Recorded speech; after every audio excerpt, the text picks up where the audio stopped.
Here are the exact figures. Harris 51 in Pennsylvania to Trump's 45.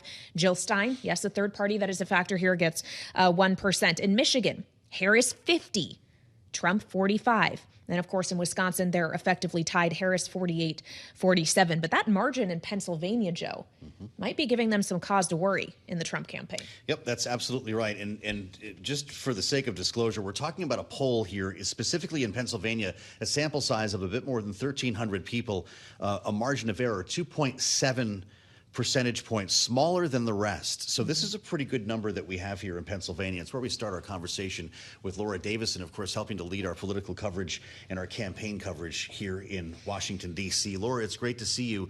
The top line numbers, the horse race numbers look pretty good for Kamala Harris, but specifically on the economy, a remarkable turn here to find her essentially tied, certainly within the margin, with Donald Trump on the issue that will likely, for most voters, decide this election. How did we get here so fast? This is a really remarkable turnaround from where Biden was. He was trailing Trump in many cases by wide margins on the economy. Voters said they trusted Trump on taxes, on housing, on all these issues. And since in the past, 6-7 weeks, we've seen Harris put out different policies on tax increases for the wealthy, as well as taxes for families, tax cuts for families.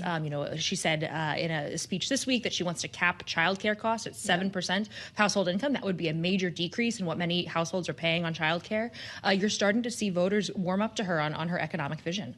Well, so when we consider the contrasting economic visions here and frankly where the candidates have been, Harris made that comment on childcare in Philadelphia with the NABJ, one of the swing states, one of the key states we're talking about here. Donald Trump, meantime, is going to Long Island this evening to talk about the SALT cap, something that, according to the Committee for a Responsible Federal Budget, actually 92% of the benefits of that go to the top 10% of earners in states like New York and California, not these states that we're talking about, Laura. However, the SALT cap is a big issue in New York, New Jersey, California, House districts that matter. So that's why you see him going there. This is not going to win him any votes. In fact, could potentially cost him some votes in some of these swing states where they say, look, why should we be spending money on, more state and local tax deductions for people who live on the coast when, I'm living in Nevada or Pennsylvania or Michigan, and, I need to see my, household budget go, get more relief.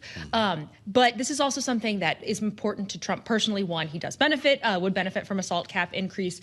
Two, he has long held this dream of winning New York. That is highly, highly, highly unlikely. Harris is, up double digits in that state. Although we should point out here, he is the one that put the SALT cap into place in the first place in 2017. Does he need to explain that he's looking to restore a deduction that he caps, correct? That is exactly true. What changed?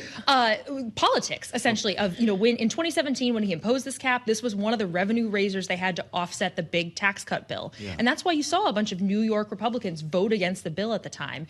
As recently as 2019, Trump had said, oh, well, maybe we'll reverse that, realizing that the politics around this had been, quite heightened. You had, Chuck Schumer come out in Congress yesterday and say, look, Trump imposed this, now he wants to repeal it, give me a break.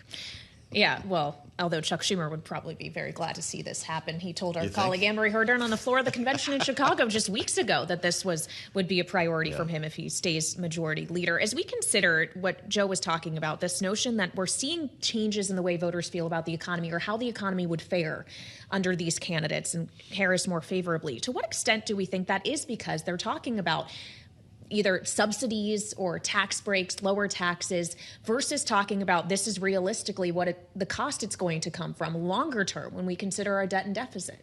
When you look across the board, and we did some polling, in our Bloomberg poll looking at, all of the expanded child tax credits, the down payment assistance, all of these different policies, they are widely popular no matter which candidate they're coming from. 75% of people support this. And this is what you hear on the campaign trail of, look, here are these tax credits, here's this tax relief that's going to come to you. Not at all of here's how we're going to balance the budget or reduce the deficit.